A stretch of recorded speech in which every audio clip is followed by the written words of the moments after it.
அனைவருக்கும் வணக்கம். இப்போ நம்ம என்ன பார்க்க போகிறோன்னா, எஸ்ஏ எக்ஸாமுக்கு ஒரு திருப்புதல் மாதிரி தான் பார்க்க போகிறோம். Out of book syllabus polity அரசியலை பற்றி நம்ம என்னென்னது பார்க்கணும். ஃபஸ்ட்டு பார்க்க போகிறது அட்டவணைகள். இந்திய அரசியலமைப்பு நடைமுறைக்கு வந்தபோது 8 அட்டவணைகளை கொண்டிருந்தது. 8 அட்டவணைகள் கொண்டிருந்ததாம். நெக்ஸ்ட்டு, தற்போது இந்திய அரசியலமைப்பில் உள்ள அட்டவணைகளின் எண்ணிக்கை 12 ஆகும். எத்தனை அட்டவணை இருக்குன்னா 12 அட்டவணைகள் இருக்காம். இந்திய அரசியலமைப்பில் உள்ள அட்டவணைகள் எத்தனை எண்ணிக்கை அப்படின்னா 12. அவை என்னென்ன அப்படிங்கிறத நம்ம பார்க்க போகிறோம். ஃபஸ்ட்டு மாநிலங்கள் மற்றும் யூனியன் பிரதேசங்களின் பெயர்கள் மற்றும் எல்லைகள். ஃபஸ்ட்டு 1, மாநிலங்கள் மற்றும் யூனியன் பிரதேசங்களின் பெயர்கள் மற்றும் எல்லைகள். செகண்ட், ஊதியம், படிகள் மற்றும் சலுகைகள். ரெண்டாவது என்னதுன்னா ஊதியம், படிகள் மற்றும் சலுகைகள். 3, பதவி பிரமாணம் மற்றும் உறுதிமொழிகள். மூணாவது. நாலாவது ராஜ்யசபையில் மாநிலங்கள் 4 யூனியன் பிரதேசங்கள் இடஒதுக்கீடு. எத்தனை பிரதேசங்களில் யூனியன் இடஒதுக்கீடு செஞ்சுருக்காங்க அப்படின்னா 4 யூனியன்கள். பட்டியல் இனத்தவர் எஸ்சி மற்றும் பட்டியல் பழங்குடியினர் எஸ்டி பகுதிகளை நிர்வகிக்கும் மற்றும் கட்டுப்படுத்தும் வழிமுறைகள். எந்தெந்த இனத்தாருக்கு பகுதிகளை நிர்வகிக்கவும் கட்டுப்படுத்த வழிமுறைகள் கொடுத்துருக்காங்க. பட்டியல் பழங்குடியினர் எஸ்டிக்கும் எஸ்சி இனங்களுக்கும் பகுதிகளை நிர்வகிக்கும் மற்றும் கட்டுப்படுத்தும் வழிமுறைகளை கொடுத்துருக்காங்க 5வது பாயிண்டில். 6வது பாயிண்ட் அப்படின்னா அஸ்ஸாம், மேகாலயா, திரிபுரா மற்றும் மிசோரம் போன்ற வடகிழக்கு மாநிலங்களில் உள்ள பழங்குடியின பகுதிகளை நிர்வாகம் செய்வதை தொடர்பான வழிமுறைகள். 6வது பாயிண்ட். 7வது பாயிண்ட்டுகள் மத்திய மாநில அரசுகளுக்கு இடையான அதிகார பகிர்வு. இந்த அதிகாரங்கள் 3 பட்டியல்களின் மூலம் பகிர்ந்தளிக்கப்படுகின்றன. மத்திய மாநில அரசுகளுக்கு இடையான அதிகார பகிர்வு தான் இது அளிக்கப்பட்டிருக்காங்க. எத்தனை பட்டியல் இது பண்ணியிருக்காங்கன்னா 3. 3 பட்டியல்கள். 3 பட்டியல்கள் என்னென்ன அப்படிங்கிறது இப்போ பார்த்துருவோம். 3 பட்டியல்: மத்திய பட்டியல், மாநில பட்டியல், பொது பட்டியல். பட்டியலில் மத்திய பட்டியல், மாநில பட்டியல், பொது பட்டியல். அதில் தற்போது எத்தனை துறைகள் இருக்குன்னா மத்திய பட்டியலில் தற்போது 100 துறைகள் இருக்குது. தொடக்கத்தில் எத்தனை இருந்துச்சுன்னா 97 துறைகள். இப்போ இருக்கிறது எப்படின்னா 100 இருக்குது. ஃபஸ்ட்டு தொடக்கத்தில் இது எவ்வளோ துறைகள் இருந்துச்சுன்னா 97 மத்திய பட்டியலில். மாநில பட்டியல் அப்படிங்கிறது 61 துறைகள் இருக்குது. தற்போது 61 துறைகள் இருக்குது. இப்போ இருக்கிற துறை 61. தொடக்கத்தில் எவ்வளோ இருந்துச்சுன்னா 66 துறைகள் இருக்குது. பொது பட்டியல் அப்படின்னா இப்போ இருக்க வேண்டிய துறைகள் 52 துறைகள் இருக்குது. நெக்ஸ்ட், தொடக்கத்தில் ஃபஸ்ட்டு எவ்வளோ இருந்துச்சு அப்படின்னா 47 துறைகள் இருந்திருக்கு. ஃபஸ்ட்டு எவ்வளோ இருந்திருக்கு? 47 துறைகள். இப்போ பட்டியலை பற்றி நம்ம பார்த்தோம். ஃபஸ்ட்டு பட்டியல் மத்திய பட்டியல், மாநில பட்டியல், பொது பட்டியல். மத்திய பட்டியலில் எத்தனை துறைகள்? இது தற்போது இப்போ இருக்கிறது அப்படின்னா 100 துறைகள். தொடக்கத்தில் எவ்வளோ இருந்துச்சுன்னா 97 துறைகள். மாநில பட்டியலில் இப்போ இருக்கிறது 61 துறைகள். ஃபஸ்ட்டு இருந்தது 66 துறைகள். பொது பட்டியலில் 52 துறைகள் இருக்குது தற்போது. தொடக்கத்தில் 47 துறைகள் இருக்குது. நெக்ஸ்ட்டு என்ன பார்க்க போகிறோன்னா 1976ஆம் ஆண்டு மேற்கொள்ளப்பட்ட 42வது அரசியலமைப்பு சட்ட திருத்தம் மாநில பட்டியலில் இருந்த 5 துறைகள். 42வது அரசியல் அமைப்பில் எத்தனை துறைகள் வந்துச்சுன்னா 5 துறைகள். எதில் வந்திருக்கு அப்படின்னா மாநில பட்டியலிருந்து தான் 5 துறைகள் மேற்கொள்ளப்பட்டிருக்காங்க. எந்த வருஷம் அப்படின்னா 1976ஆம் ஆண்டு. மானியல் பட்டியலிருந்து 5 துறைகளில் சட்ட திருத்தம் பண்ணியிருக்காங்க. எந்த ஆண்டு அப்படின்னா 1976. 5 துறைகள். அரசியலமைப்பு 42வது அரசியலமைப்பில் சட்ட திருத்தம் மானியல் பட்டியலிருந்து 5 துறைகள். பொது பட்டியலுக்கு மாற்றியது அப்படின்னா என்னென்ன பொது பட்டியலுக்கு மாற்றியதுன்னா கல்வி, காடுகள், எடைகள் அண்டு அளவுகள், பறவைகள் மற்றும் வனவிலங்குகள் பாதுகாப்பு, உச்ச நீதிமன்றம், உயர் நீதிமன்ற அமைப்புகளை தவிர பிற நீதிமன்றங்களின் நீதி நிர்வாகம். என்னென்னது பொது பட்டியலுக்கு மாற்றியிருந்தது அப்படின்னா கல்வி, காடுகள், எடைகள், அளவுகள், பறவைகள் மற்றும் வனவிலங்குகள் பாதுகாப்பு, உச்ச நீதிமன்றம், உயர் நீதிமன்ற அமைப்புகளை தவிர பிற நீதிமன்றங்களில் நீதி நிர்வாகம். இதெல்லாம் மாற்றிருக்காங்க. 8வது ஸ்டெப்பு பார்க்க போகிறோம். அரசியல் அமைப்பில் அங்கீகரிக்கப்பட்ட மொழிகளிலே பற்றி கூறுகின்றது. மொழிகள். அரசியலமைப்பு நடைமுறைக்கு வந்தபோது அங்கீகரிக்கப்பட்ட மொழிகளின் எண்ணிக்கை. அரசியலமைப்பு நடைமுறைக்கு வந்தபோது அங்கீகரிக்கப்பட்ட மொழிகளின் எண்ணிக்கை எத்தனை அப்படின்னு கேட்டாங்கன்னா 14. எத்தனை மொழிகள்? 14 மொழிகள். தற்போது அங்கீகரிக்கப்பட்ட மொழிகளின் மொத்த எண்ணிக்கை. அங்கீகரிக்கப்பட்ட மொழிகளின் மொத்த எண்ணிக்கை எத்தனை அப்படின்னா 22.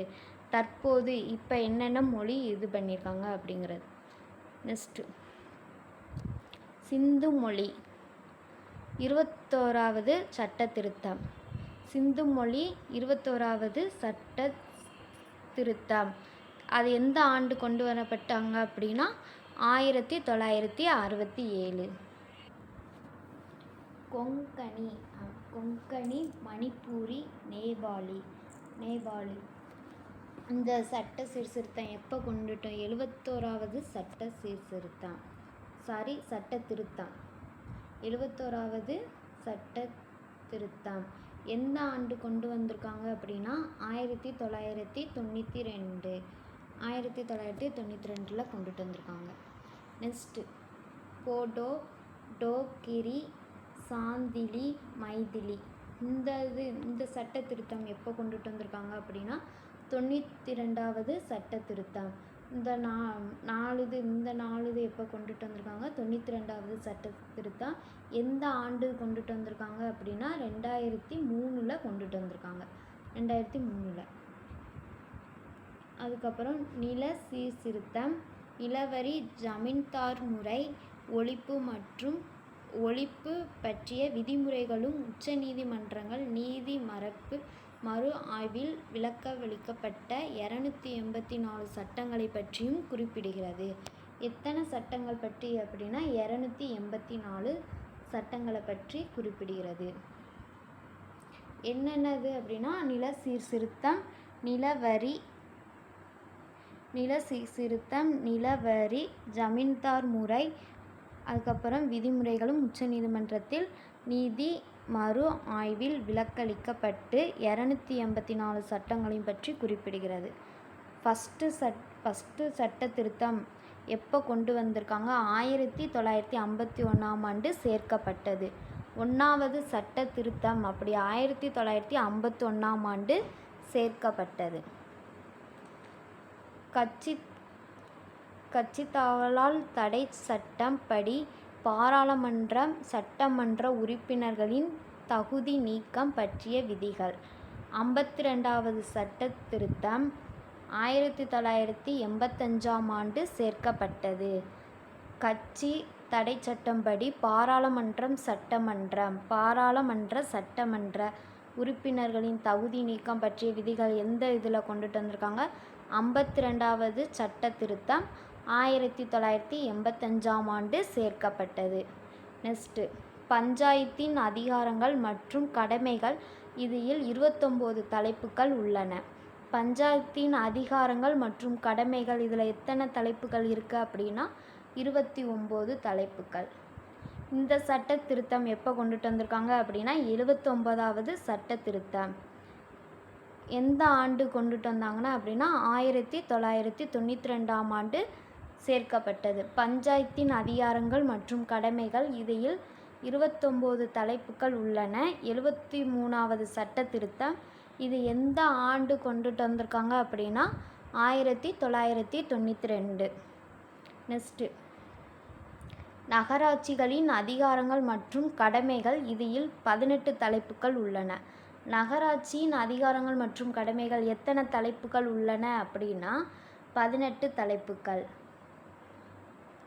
இந்த சட்ட திருத்தம் எப்போ வந்திருக்கு அப்படின்னு பார்த்தீங்கன்னா 74வது சட்ட திருத்தம். இது எப்போ வந்திருக்கு அப்படின்னா 74வது சட்ட திருத்தம். இது எந்த ஆண்டு கொண்டுட்டு வந்திருக்காங்க அப்படின்னா 1992ஆம் ஆண்டு. இந்த 2 சட்டமே 73, 74 இது ரெண்டுமே 29 தலைப்புகள், இது 18 தலைப்புகள்.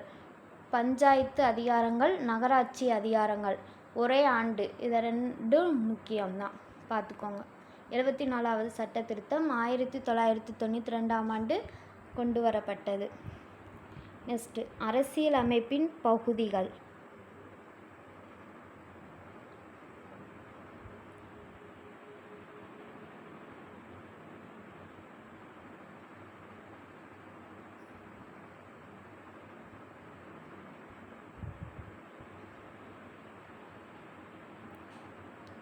அரசியலமைப்பின் முக்கியமான சரத்துக்கள் நம்ம இப்போ பார்க்க போகிறோம்.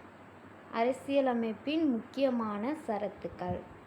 ஃபஸ்ட்டு சரத்து என்ன அப்படின்னா ஒன்றியத்தின் பெயரும் அதன் பரப்பும். ஃபஸ்ட்டு சரத்து என்னன்னா ஒன்றியத்தின் பெயரும் அதன் பரப்பும். ரெண்டாவது சரத்து என்னன்னா புதிய மாநிலங்கள் சேர்த்தல் அல்லது உருவாக்குதல். புதிய மாநிலங்களை சேர்த்தல் அல்லது உருவாக்குதல். மூணாவது அப்படின்னா புதிய மாநிலங்களை உருவாக்குதல், தற்போது உள்ள மாநிலங்களின் எல்லை பரப்பளவை மாற்றுதல். புதிய மாநிலங்களை உருவாக்குதல், எல்லை பரப்பளவை மாற்றி அமைத்தல். நெக்ஸ்ட்டு சரத்து 5-11 குடியுரிமை. 5-11 அப்படின்னா குடியுரிமை. 5-11 உள்ள சரத்துக்கள் அப்படின்னா குடியுரிமை. 14வது சரத்து என்ன அப்படின்னா சட்டத்தின் முன் அனைவரும் சமம். நெக்ஸ்ட்டு சரத்து 15 சாதி சமய இன பிறப்பு வேறுபாடுகளால் பாரபட்சம் காட்டாமை. என்னது அப்படின்னா சாதி சமய இன பிறப்பு வேறுபாடுகளால் பாரபட்சம் காட்டாமை. சரத்து 15ல் இந்த இது உள்ளது. நெக்ஸ்ட்டு 16 அரசு வேலைவாய்ப்பில் சம வாய்ப்பு. 16 சரத்தில். 17வது சரத்து தீண்டாமை ஒழிப்பு. 18 பட்டங்கள் ஒழிப்பு. நெக்ஸ்ட்டு 19வது பேச்சுரிமை, கருத்து தெரிவிக்கும் உரிமை, அமைதியாக கூடுவதற்கான உரிமை, சங்கங்கள் அமைப்புகள் தொடங்கும் உரிமை, இந்திய நாட்டிற்குள்ள விரும்பிய இடத்தில் வசிக்கும் தொழில் செய்யும் உரிமை. 19வதுல என்னென்ன கருத்துக்கள் இருக்குன்னா பேச்சு உரிமை, கருத்து உரிமை, கருத்து தெரிவிக்கும் உரிமை, அதுக்கப்புறம் சங்கங்கள், அமைதியாக கூடுவதற்கான உரிமை, தொடங்கும் உரிமை, இந்திய நாட்டிற்கு வசிக்கும் தொழில் செய்யும் உரிமை. இதுதான் 19வது சரத்தில் இத்தனை உரிமைகள் இருக்குது. நெக்ஸ்ட்டு 20வது சரத்தில் குற்றங்களுக்கு தண்டனை அளிப்பது குறித்து பாதுகாப்பு. சரத்து 20ல் என்னது இருக்குன்னா குற்றங்களுக்கு தண்டனை அளிப்பது குறித்து பாதுகாப்பு. அதுக்கப்புறம் சரத்து 21ல் என்ன இருக்குன்னா தனி மனித வாழ்வு சுதந்திர உரிமை.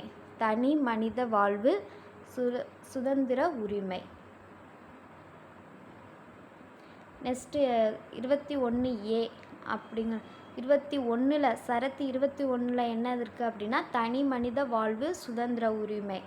சரத்து 21Aயில் என்ன இருக்குது அப்படின்னா தொடக்க கல்வி பெறும் உரிமை. அதுக்கப்புறம் 22 சரத்து 22ல் தடுப்பு காவலின் வைப்பதற்கு எதிரான பாதுகாப்பு உரிமை. தடுப்பு காவலின் வைப்பதற்கான எதிரான பாதுகாப்பு உரிமை. நெக்ஸ்ட் சரத்து 23ல் கட்டாய வேலை கொத்தடி முறை மனித தன்மையற்ற வியாபாரத்தை தடுத்தல். என்ன இருக்குன்னா கட்டாய வேலை கொத்தடி முறை மனித தன்மையற்ற வியாபாரத்தை தடுத்தல். சரத்து 24ல் என்ன இருக்குன்னா குழந்தை தொழிலாளர் முறையை தடுத்தல். குழந்தை தொழிலாளர் முறையை தடுத்தல். நெக்ஸ்ட் சரத்து 25ல் எந்த ஒரு சமயத்தினை ஏற்கவும் பின்பற்றவும் பரப்பு உரிமை உண்டு. சரத்து 25ல் என்ன இருக்குன்னு பார்த்தீங்கன்னா எந்த ஒரு சமயத்தினையும் ஏற்கவும் செய்யணும், பின்பற்ற வேண்டும், அதை முழுசாக பரப்பவும் உரிமை உண்டு. உரிமை உண்டு இருக்குது. சமத்தினை ஏற்கவும் பின்பற்றவும் பரப்பவும் உரிமை உண்டு. நெக்ஸ்ட்டு சரத்து 26ல் என்ன இருக்குன்னு பார்த்தீங்கன்னா சமய விவகாரங்களை நிர்வகிக்கும் உரிமை. சமய விவகாரங்களை நிர்வகிக்கும் உரிமை. நெக்ஸ்ட் சரத்து 27ல் எந்த ஒரு மதத்தையும் பரப்புவதற்காக வரி செலுத்துவதற்கு எதிரான சுதந்திரம். நெக்ஸ்ட்டு சரத்து 28ல் மதம் சார்ந்த கல்வி நிறுவனங்களில் நடைபெறும் வழிபாடுகளில் கலந்து கொள்ளுமால் இருக்கும் உரிமை. நெக்ஸ்ட் 29 சிறுபான்மையர் எழுத்து மொழி அண்டு கலாச்சார பாதுகாப்பு. சிறுபான்மையர் எழுத்து மொழி அண்டு கலாச்சார பாதுகாப்பு. இது எத்தனாவது சரத்தில் இருக்குது அப்படின்னு கூட கொஸ்டின் கேட்கலாம். சரத்து 29. சரத்து 30ல் என்ன இருக்குது அப்படின்னா சிறுபான்மையர் கல்வி நிறுவனங்கள் நிர்வகிக்கும் உரிமை.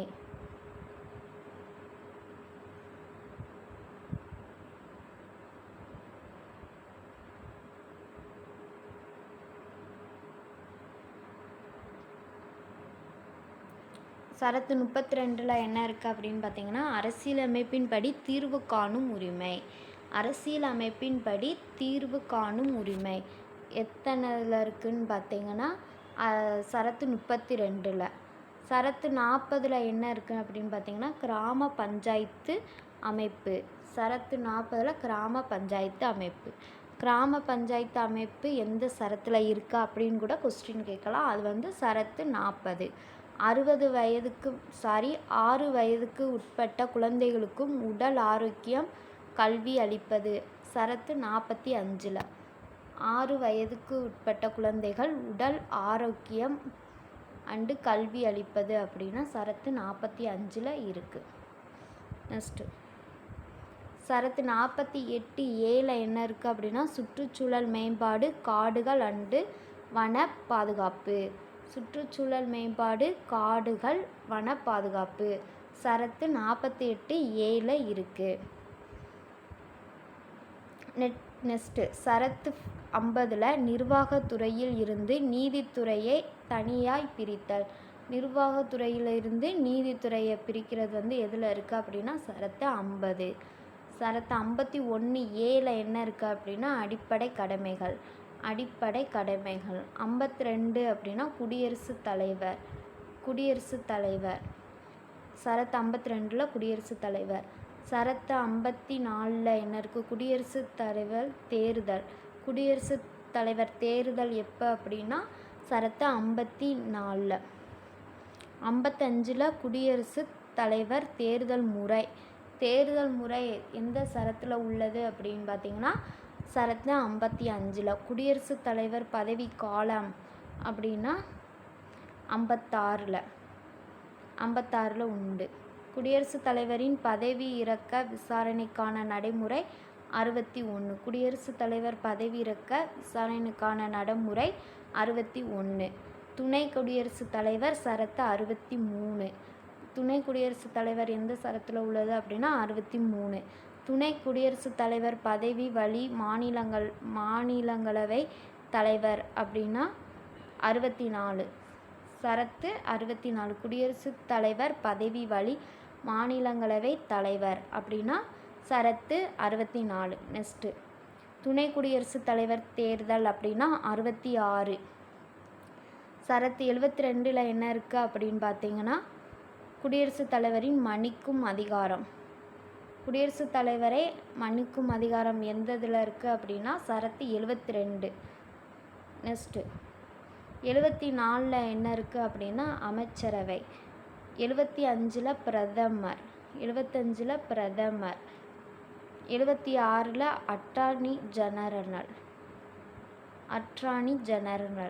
79ல் என்ன இருக்குது அப்படின்னு பார்த்தீங்கன்னா பாராளுமன்ற அமைப்பு.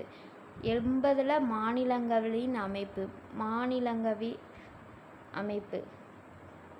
சரத்து 81ல் என்ன மக்களவை அமைப்பு. 100ல் அப்படின்னா துணைக்கு குடியரசுத் தலைவர் முடிவு வாக்கு. கேஸ்டிங் ஓட்டு. என்ன ஓட்டு அப்படின்னா கேஸ்டிங் ஓட்டு. சரத்து 108ல் என்ன இருக்குன்னா இரு அவைகளின் கூட்டம். இரு அவைகளின் கூட்டம். 110ல் என்ன இருக்குன்னா பண மசோதா. 110ல் பண மசோதா. 112ல் அப்படின்னா நிதிநிலை அறிக்கை பட்ஜெட். நிதிநிலை அறிக்கை பட்ஜெட். சரத்து 112ல் என்ன இருக்குது அப்படின்னா நிதிநிலை அறிக்கை பட்ஜெட். 123ல் என்ன இருக்குது அப்படின்னா குடியரசுத் தலைவரின் அவசர சட்டங்கள் பிறப்பிக்கும் அதிகாரம். 124ல் என்ன இருக்குன்னா உச்சநீதிமன்ற அமைப்பு. 143ல் குடியரசுத் தலைவருக்கும் உச்சநீதிமன்ற ஆலோசனை வழங்கும் அதிகாரம். 143 சரத்து 143ல் என்ன இருக்குது அப்படின்னா குடியரசுத் தலைவருக்கு உச்சநீதிமன்றத்துக்கும் ஆலோசனை வழங்கும் அதிகாரம் உண்டு. 148 இந்திய கணக்காய்வு தணிக்கைத்துறை தலைவர். 148ல் இந்திய கணக்காய்வு தணிக்கைத்துறை தலைவர். 153ல் மாநில ஆளுநர். 155ல் ஆளுநர் நியமனம். 156 ஆளுநர் பதவிக்காலம். 161ல் ஆளுநரின் மன்னிக்கும் அதிகாரம். 163ல் மாநில அமைச்சரவை. 164ல் முதலமைச்சர். 165 சரத்து 165ல் மாநில தலைமை வழக்கறிஞர். மாநில தலைமை வழக்கறிஞர் எந்த சரத்து அப்படின்னா 165. நெக்ஸ்ட்டு மாநில சட்டமன்றம். 168ல் மாநில சட்டமன்றம். 170ல் சட்டப்பேரவை. 171ல் சட்டமேலவை. நெக்ஸ்ட்டு 214 மாநில உயர் நீதிமன்றம். 226 சரத்து 226ல் என்ன இருக்குது அப்படின்னா உயர் நீதிமன்றத்தின் நீதி பேரணை அதிகாரம். உயர் நீதிமன்றத்தின் நீதி பேரணை அதிகாரம். நெக்ஸ்ட்டு 243 சரத்து 243 அப்படின்னா பஞ்சாயத்து அமைப்புகள். பஞ்சாயத்து அமைப்புகள் எந்த சரத்தில் இருக்குது அப்படின்னா 243. சரத்து 262ல் என்ன இருக்குது அப்படின்னா